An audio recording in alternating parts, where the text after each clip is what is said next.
Have you ever noticed how your body reacts when something finally goes right? You get the news you've been waiting for, or someone offers you a genuine, uncomplicated moment of affection, and instead of softening, you tighten. Your shoulders creep up toward your ears. Your breath goes shallow. Instead of resting in the warmth, you start looking around the corners of the room, waiting for the other shoe to drop. We are taught to believe that everyone naturally craves peace. But when you have spent a lifetime adjusting to instability, peace can feel like a trap.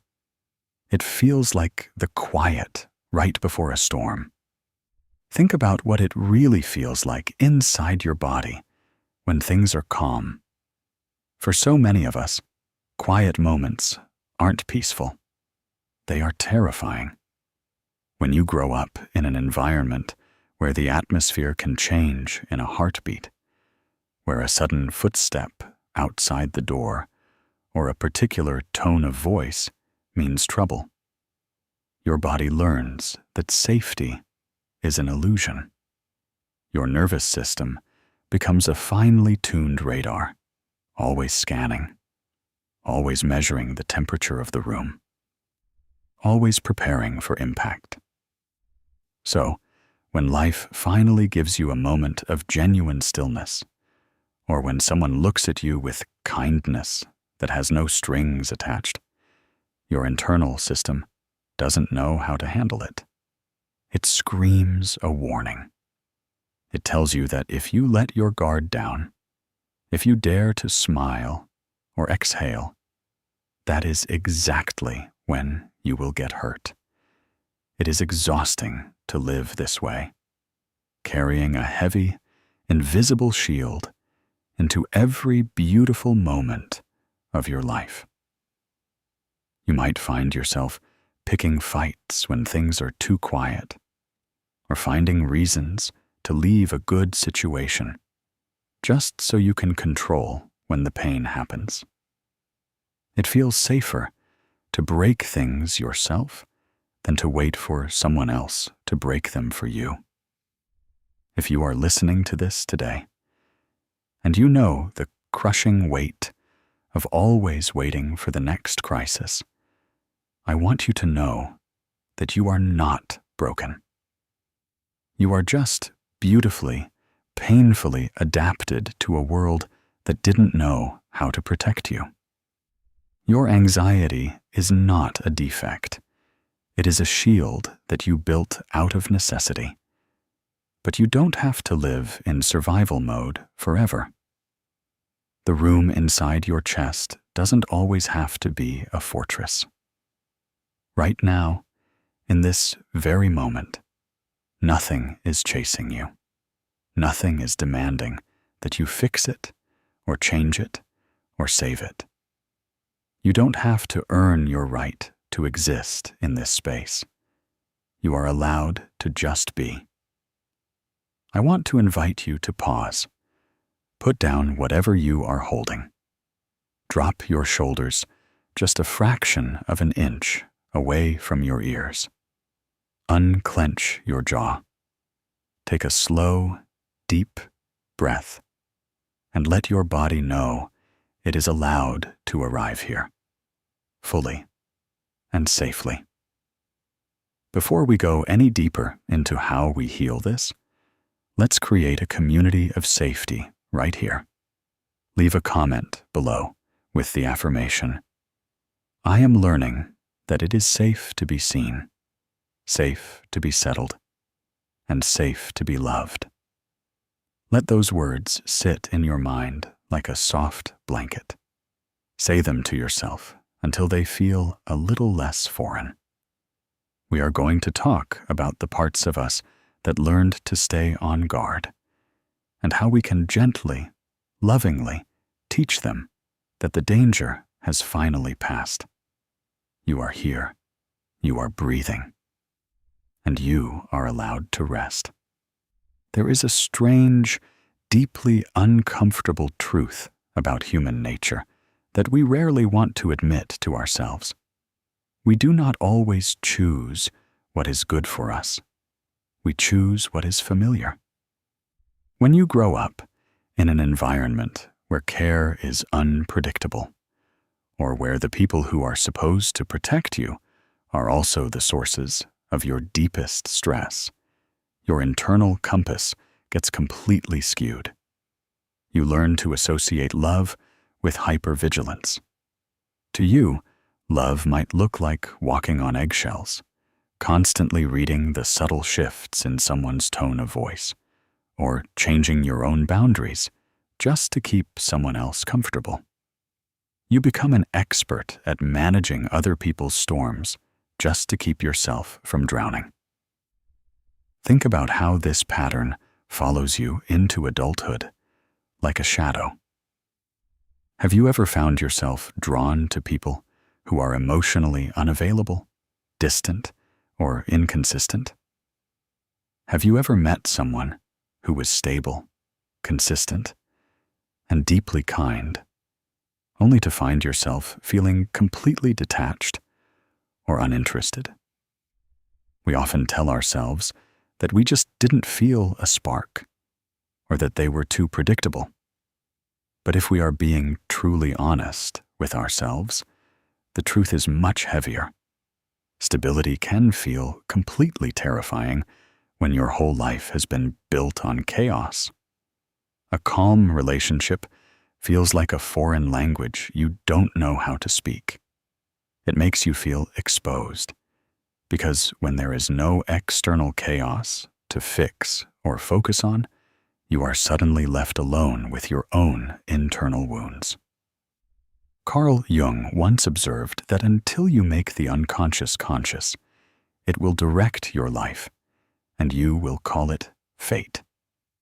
This is exactly what happens when we don't look closely at our early patterns. We find ourselves walking right back into situations that mimic the exact environments that hurt us in the first place, wondering why we keep having the same heartbreaking experiences over and over again. It isn't because you want to suffer. It isn't a character flaw. And it certainly doesn't mean you are broken. It is simply because your nervous system recognizes the chaos. To a child who never felt completely secure, a chaotic environment feels like home, even if that home is burning down. You know how to survive in a fire. You don't know how to live in a peaceful house. When you are used to instability, you start to view pain as a form of shelter. If someone treats you poorly, it hurts, but it is a familiar kind of hurt. You already know the script. You know how to cry yourself to sleep. You know how to fix it, and you know how to pick up the pieces.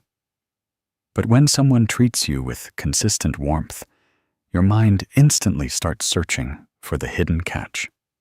You find yourself thinking, "This is too good to be true. What do they want from me? When will they change their mind and realize I am not enough?" You become a detective looking for clues of an impending betrayal that isn't even there. Healing this part of yourself means realizing that just because something feels familiar doesn't mean it is safe. It means acknowledging that your internal radar has been calibrated to survival, not to happiness. It requires a tremendous amount of grief to look at your past and realize that the things you thought were normal were actually incredibly painful. It takes time to teach your heart that it doesn't have to fight for a scrap of affection, and that you do not have to earn peace through endless struggle.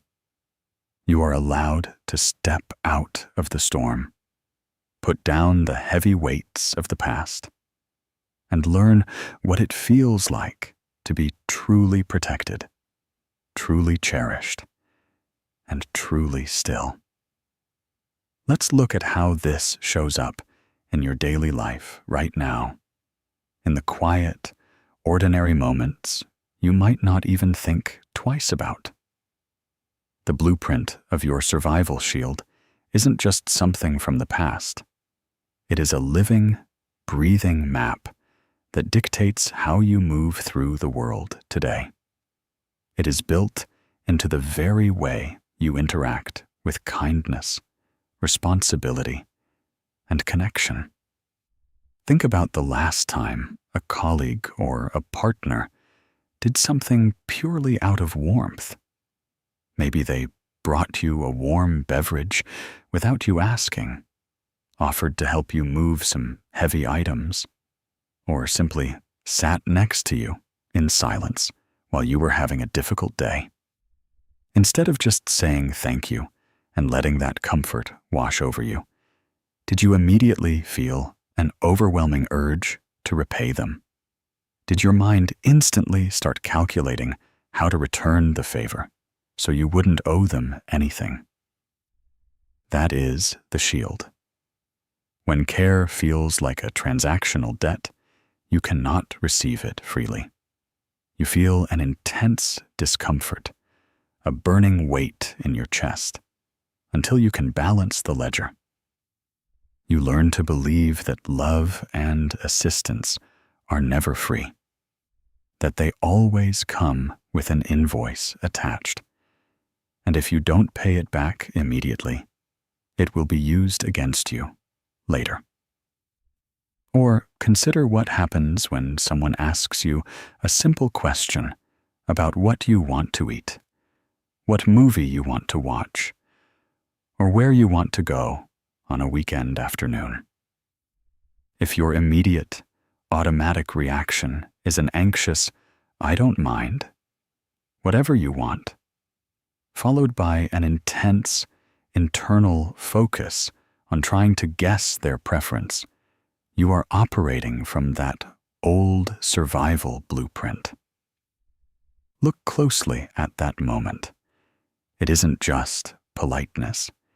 It is a deeply ingrained defense mechanism. You learned somewhere along the way that having your own desires, your own voice, or your own boundaries was a threat to the relationship. You learned that if you expressed a preference and the other person didn't like it, you would face rejection, anger, or abandonment. So, you chose to become a mirror instead of a person. You learned that being invisible, being easy, and having zero needs was the only way to stay close to people. This shield also shows up in the way you handle boundaries. Have you ever noticed how terrified you are to say a simple word like no?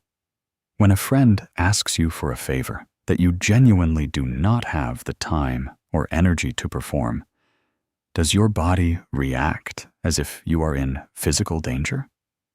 Your heart races, your stomach twists into knots, and you spend hours crafting a long, over-explaining message to excuse your boundary.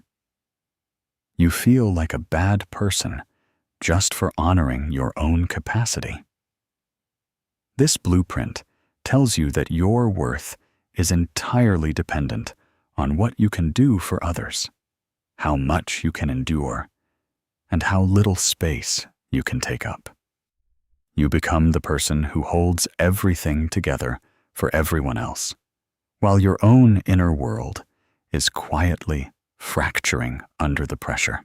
You carry the weight of entire rooms, checking the expressions on people's faces, listening to the volume of their sighs, and adjusting your behavior to keep everyone else regulated.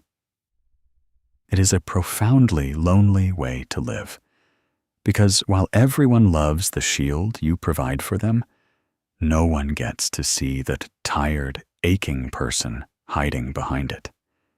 You are constantly protecting everyone else from your humanity, believing that if they ever saw your tiredness, your anger, or your needs, they would turn around and walk away.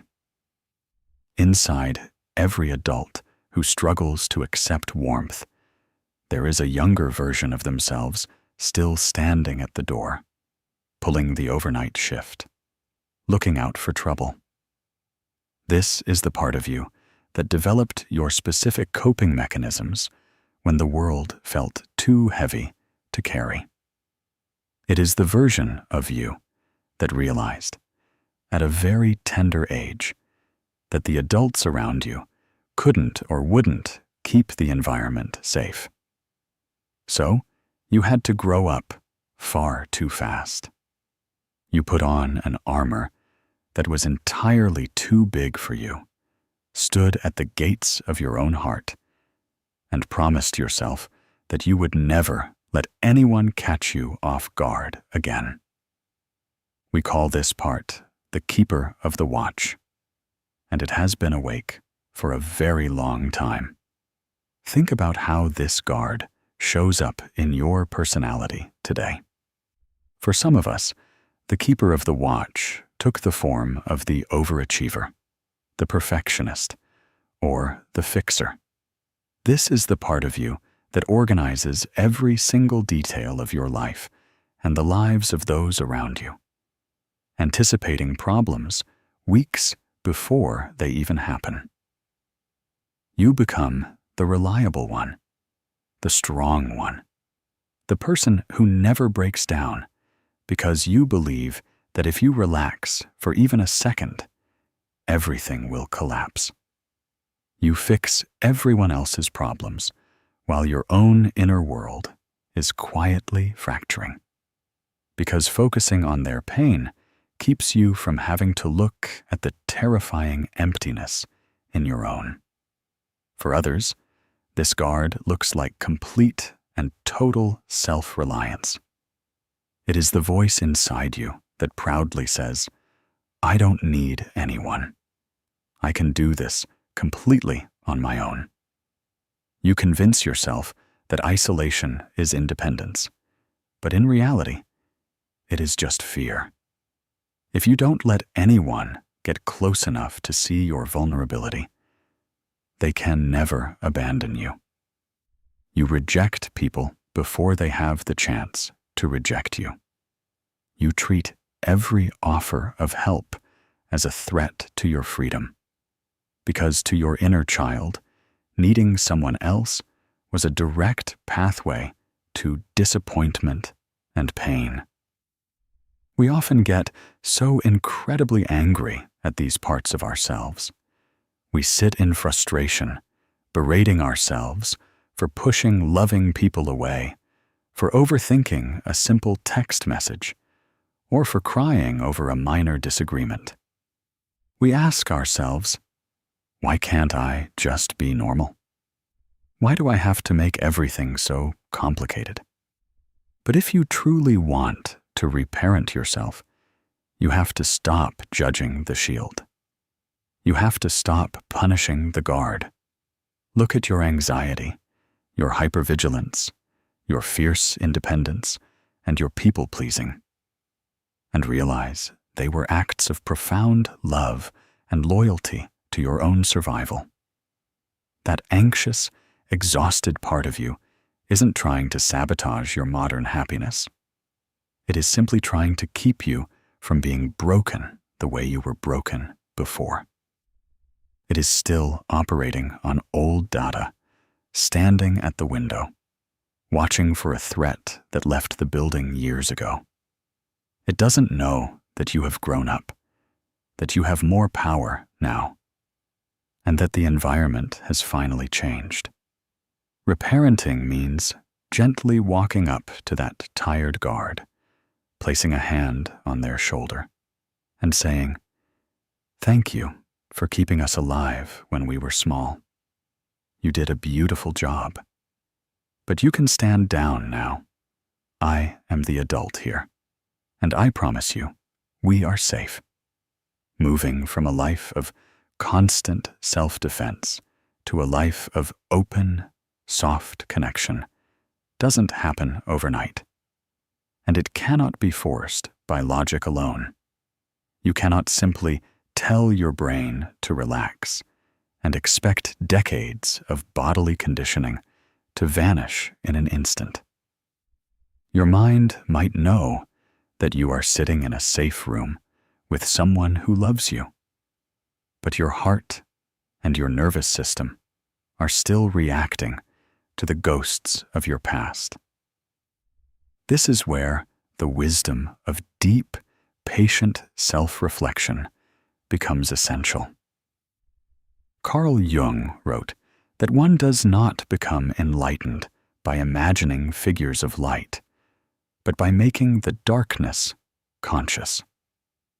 In our context, making the darkness conscious means turning our attention toward those uncomfortable, hidden sensations we try so hard to ignore. Think about the physical reality of that transition. It is the sudden tightening in your throat when you want to say no, but you force a yes instead. It is the immediate, overwhelming urge to run out of the room, or to completely shut down and scroll on your phone when an argument starts. It is that cold, heavy numbness that washes over you when someone looks you in the eyes and asks you how you really feel. We spend so much of our lives running away from these sensations, treating them as flaw or things we need to fix. But to move toward connection, we have to transition our perspective entirely. We have to stop looking at our emotional reactivity as a personal failure and start looking at it as a history lesson.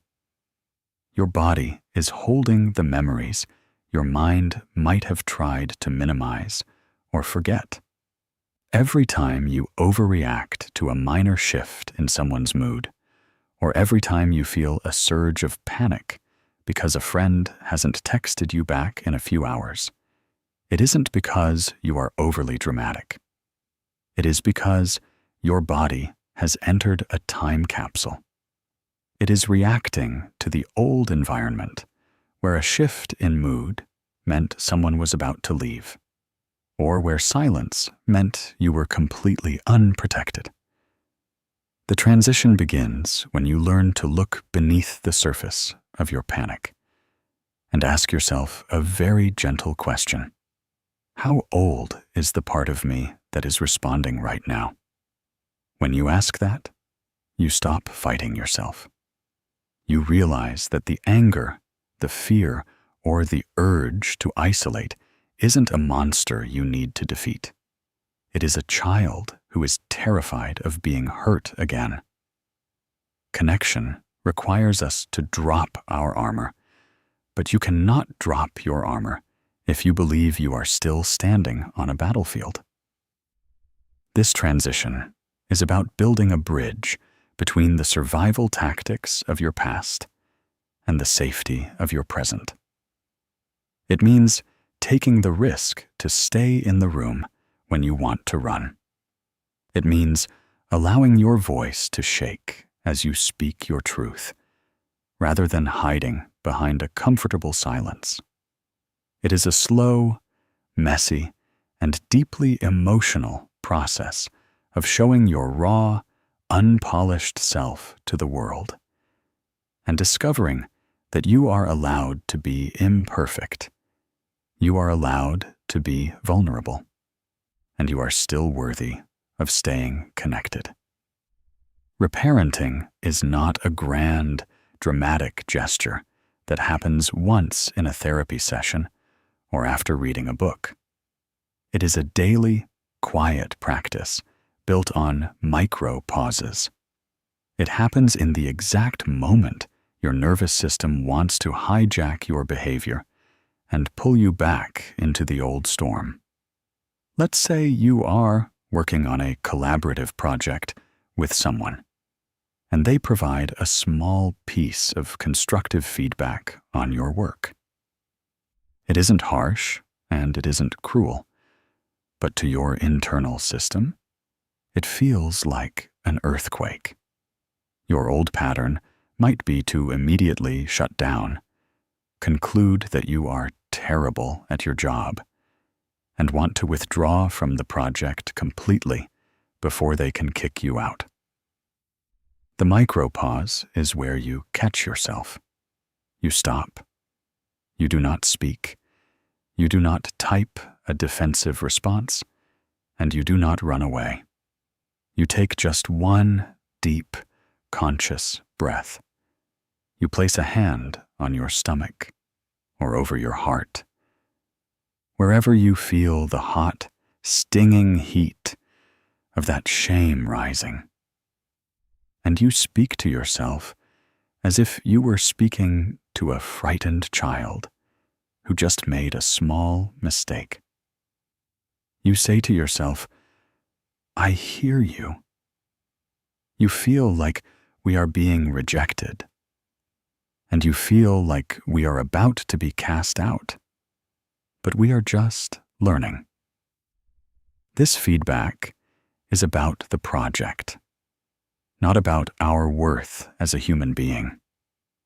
We are safe to stay in this conversation. By doing this, you are stepping into the role of the protective, steady adult you needed so desperately back then.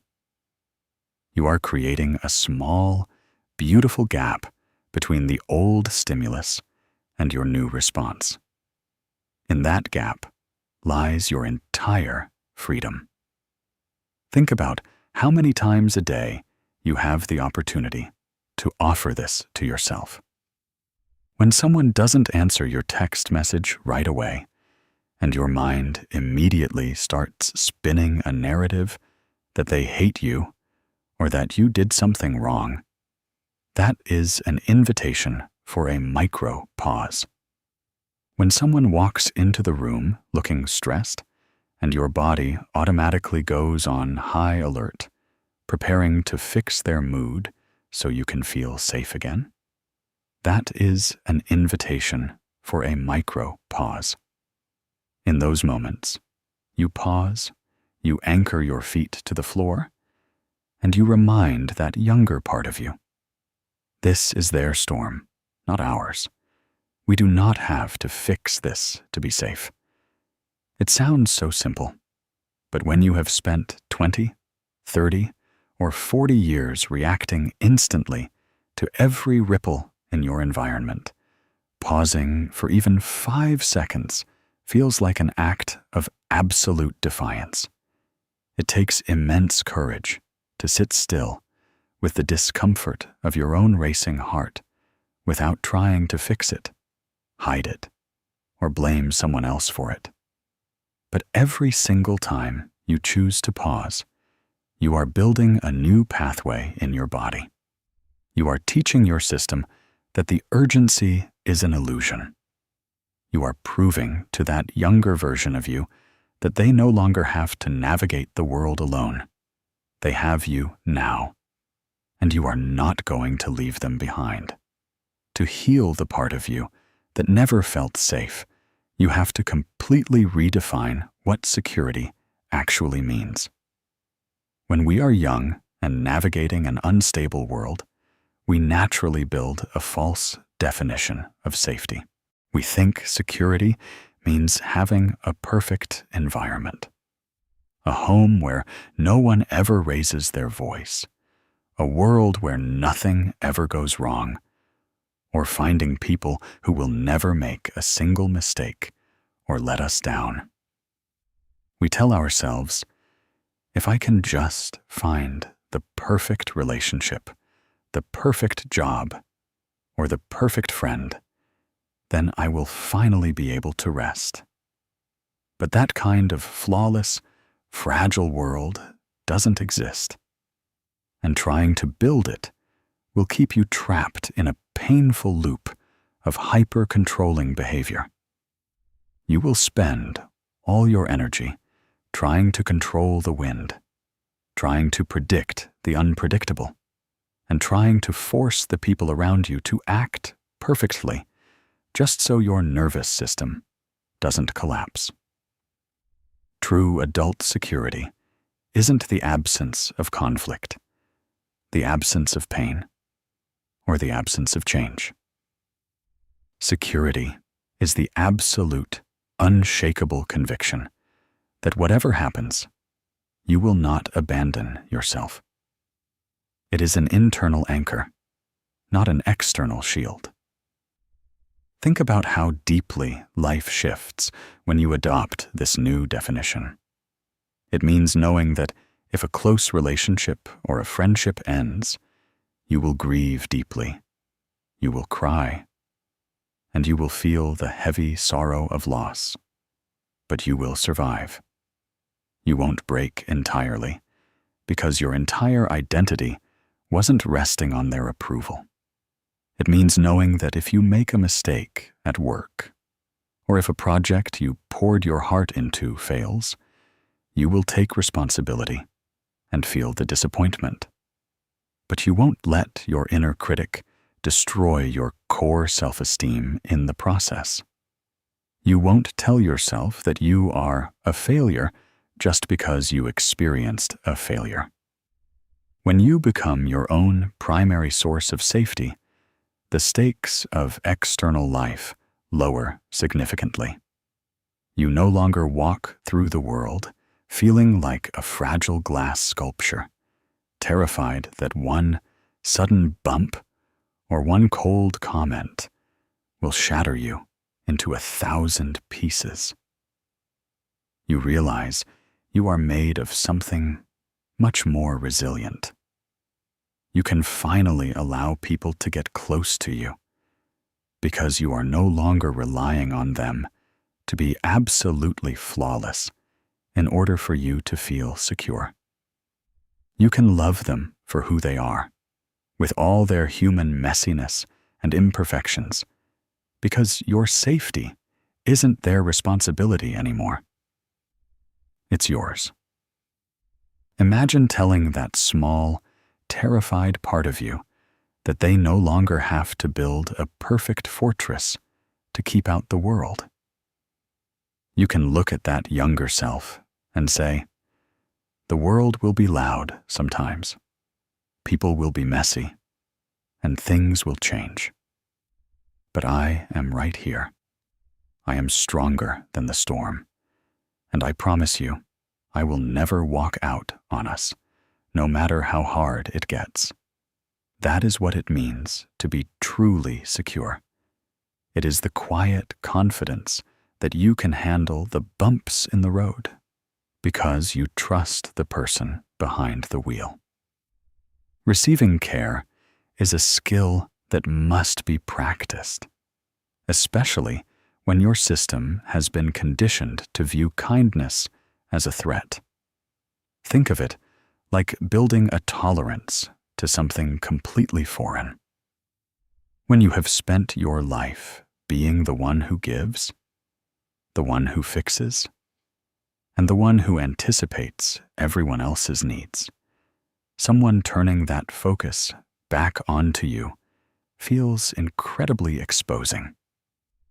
The next time someone gives you a genuine compliment or validates your feelings during a difficult conversation, or does something kind for you without being asked, I want you to pay close attention to your immediate physical reaction. Notice your instinct to deflect it, to shrug it off, or to minimize it by saying, "Oh, it was nothing. Anyone would have done it." Notice the subtle panic that rises up inside you, making you feel like you are suddenly suffocating. Your homework in this journey of reparenting is to practice letting that goodness sit in your experience for just 20 seconds longer than usual. Do not push it away. Do not look down at the floor. Do not rush to balance the ledger by immediately complimenting them back or offering to do something for them. Just let the kind words land. Let your body feel what it is truly like to be appreciated, to be seen, and to be cared for without having to perform a dance to earn it. It will feel uncomfortable at first. Your mind might start spinning with doubts and old scripts, whispering that they are just being polite, or that they want something from you, or that if they really knew you, they wouldn't be saying those things. That discomfort is just the old shield trying to protect you from a vulnerability it doesn't understand. But every single time you allow yourself to receive even a tiny drop of unconditional care, you are rewiring your nervous system. You are teaching that younger, protected part of you that the world is capable of offering softness without a hidden broad. Think about how beautiful it is to actually let someone love you. When you reject someone's kindness or refuse their help, you aren't just protecting yourself. You are also closing the door on a moment of genuine human connection. You are denying them the joy of giving to you. Learning the language of receiving means bowing your head, softening your chest, and simply saying, "Thank you." It means allowing yourself to be the one who is held, the one who is supported, and the one who is taken care of. You do not have to be useful to be loved. You do not have to be a fixer to be worthy of a place at the table. You are allowed to just sit there with your hands open and let the warmth come in. There will be days when you feel like you've taken 10 steps backward. You might find yourself in the middle of a sudden, painful argument, realizing halfway through that you have completely reverted to your old, defensive behaviors. Maybe you slammed a door. Maybe you lashed out with sharp words, or maybe you shut down completely, giving the person you love the freezing weight of the silent treatment. In those moments, when you look at your behavior and realize you became the very thing you are trying so hard to heal, the loudest voice in your head will likely be one of harsh, brutal self-criticism.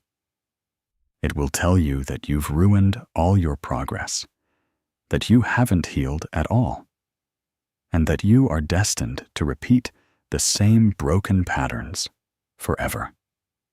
But shame never healed a single wound.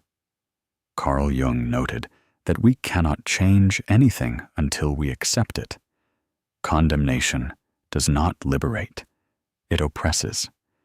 When you punish yourself for slipping back into your survival strategies, you are not curing the problem. You are just repeating the cycle of the unsafe, critical environment you grew up in. Your inner child made a mistake, and your adult self immediately responded with anger and rejection, which is exactly what made that child feel unsafe in the first place. Reparenting means showing up for yourself, especially when you stumble. It means sitting on the floor after a meltdown, looking at your own mess, and refusing to walk out on yourself. It means breathing through the heavy guilt and saying to that terrified younger version of you, "Wow, that was a really big reaction. We got really scared there, didn't we? It makes sense why you wanted to run away or fight back. I know you were just trying to protect us, the only way you knew how. I am not mad at you. We are going to fix this together." Healing is not a straight, perfect line that goes upward forever. It is a spiral. Sometimes you have to revisit the old places of pain, not because you are failing, but because you are ready to heal them at a deeper level. A relapse into old behavior isn't proof that you haven't changed. It is simply proof that you are tired, or overwhelmed, or that a boundary was pushed too hard. It is an invitation to offer yourself more grace, not less. So, when the bad days happen, and they will, I want you to practice the ultimate act of self-reparenting. Do not hide your mistake in shame, and do not pretend it didn't happen. Stand up, take a deep breath, and clean up the mess with kindness. Go to the person you hurt and say, "I am sorry.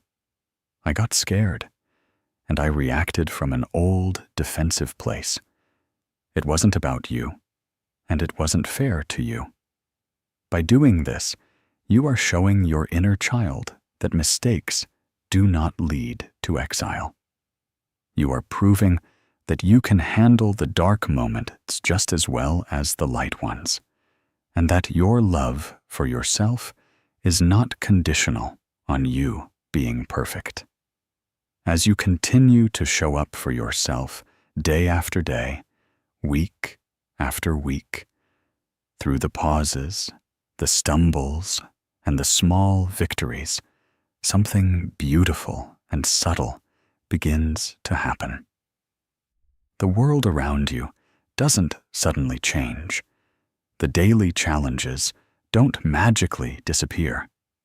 But your internal landscape undergoes a profound shift. The constant, buzzing static of anxiety that used to play in the background of your life, like a siren you couldn't turn off, begins to quiet down. You start to notice ordinary moments where your jaw is completely relaxed, your hands are resting open on your lap, and your posture is soft and light, even when you are just sitting alone in a quiet room on a regular afternoon. You are no longer bracing for a blow that isn't coming. You begin to realize, with a sudden wave of warmth, that you are no longer living your life as a frantic reaction to the past. You are no longer just a collection of survival tactics walking around in an adult's body, pretending to have it all together. You are becoming a safe harbor for yourself. The part of you that stood watch at the door for all those years, checking the shadows and reading the room, can finally step down from the shift. You can look at that tired, loyal guard, take off their heavy armor, and whisper, "You can rest now. We made it. You are doing the beautiful, sacred work of creating your own sanctuary from the inside out, and you are finally safe enough to love and to be loved completely."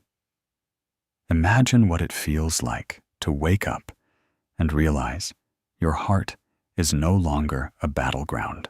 When someone changes their tone or forgets to call, you still feel it, but it no longer shakes the foundation of who you are. You don't spiral into panic. You just breathe. When someone offers you tenderness, you don't look behind them for the hidden price tag. You just open your arms and let it in, knowing you are worthy of comfort simply because you exist. You start to live in the present moment, tasting your food, hearing the laughter of your friends, and feeling the warmth of the sun without that old, nagging voice telling you that it's going to be taken away. This settled heart is the greatest gift you could ever give to that younger version of you who spent so many nights feeling unprotected and alone. By learning to reparent yourself, you have rewritten the story. You have looked at the spaces where love felt dangerous, and you have built a bridge of steady, unchanging safety. You have become the parent, the protector, and the ally you always needed. The dawn is finally here. The long night of hypervigilance is over, and you are finally allowed to just live, to just breathe, and to be entirely at peace within your own skin. There is a quiet moment that comes after the hardest parts of the healing work are done. It doesn't arrive with the sound of a roaring celebration, and it doesn't announce itself with a sudden, dramatic shift in the sky. Instead, it comes in the middle of an ordinary day, when you are doing something completely unremarkable. Maybe you are folding your laundry, listening to the steady hum of a quiet appliance, or looking out a clear window at the afternoon light stretching across the floor. In that completely average, unscripted moment, you will suddenly stop and realize something extraordinary. You are not afraid. Your chest feels spacious. Your breath goes all the way down to your stomach without hitting a wall of tension. For the first time in as long as you can remember, you are completely present in the room you are standing in, rather than living 3 steps ahead in an imagined future of crisis. When you spend your entire life navigating an environment that feels unsafe, your world becomes incredibly small. Hypervigilance forces you to live in a state of constant tunnel vision, where the only thing that matters is survival. You don't have the luxury to wonder who you are, what you like, or what kind of life you want to build, because all your energy is poured into keeping the peace, managing other people's chaotic emotions, and predicting the next storm. You become an expert at reading everyone else's manual, while your own pages remain completely blank. But as you step into the role of your own protector, as you gently reparent the part of you that was left to tend the fire alone, the boundaries of your world begin to expand. The tunnel vision opens up, and you are finally allowed to look around and discover the person who was hiding behind the shield all along. Carl Jung once wrote that the privilege of a lifetime is to become who you truly are. But for those of us who learned that being ourselves was dangerous, that privilege feels more like a terrifying risk. To show up in the world without your armor means risking the possibility of being seen in your raw, unfiltered humanity. It means letting people see your boundaries, your fatigue, your anger, and your joy, without twisting yourself into a shape that makes them comfortable. The true beauty of this journey is that you eventually realize the risk is worth it. You discover that the people who only loved you when you were invisible and self-sacrificing were never actually loving you. They were just loving the convenience of your shield. And more importantly, you find that as you become a safe home for yourself, the fear of external rejection loses its venomous sting. Think about how much courage it has taken for you to get to this point. It takes a rare, fierce kind of bravery to look at the painful blueprint of your past and decide that you will not pass it down. It takes an incredible amount of strength to sit with the burning discomfort of a racing heart during a micropause, refusing to run away or lash out, just so you can teach your inner child a new way to respond.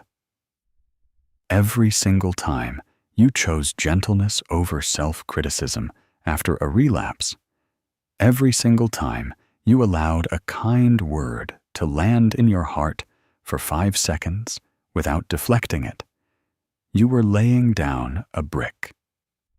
You were building a sanctuary inside your own skin, one tiny choice at a time. You did not wait for someone to come save you. You became the savior you had been waiting for your entire life. This healing journey is not about reaching a magical destination where you will never feel anxious, sad, or protective again. Those feelings are part of being beautifully human, and they will visit you from time to time. The difference now is that when anxiety knocks on your door, you don't have to let it take over the whole house. You can look at it with deep compassion, recognize it as an old friend who is simply worried about your safety, and say, "Thank you for checking in on me, but I've got this. We are safe now." You no longer have to let your history dictate your destiny. You are no longer trapped in the old loops of familiar pain, walking blindly into burning houses just because you know how to survive the fire. You have learned the language of softness, the language of receiving, and the language of an unshakable self-loyalty. As we bring this reflection to a close, take a moment to look back at the younger version of you who started this journey, the one who felt small, unprotected, and entirely alone in a loud, unpredictable world. See them clearly in your mind's eye. They aren't a burden you need to shed, and they aren't a mistake you need to fix. They are the very foundation of your resilience. Walk over to them, wrap your arms around their shoulders, and let them feel the steady, warm heartbeat of the adult you have become. Tell them that the long night of standing guard is officially over. Tell them that they don't have to carry the weight of the house anymore. The morning has broken, the air is clear, and the room inside your chest is finally quiet, settled, and completely free. You have built a home within yourself that no one can take away from you. You are here, you are whole, and you are finally safe enough to rest, to heal, and to simply be loved.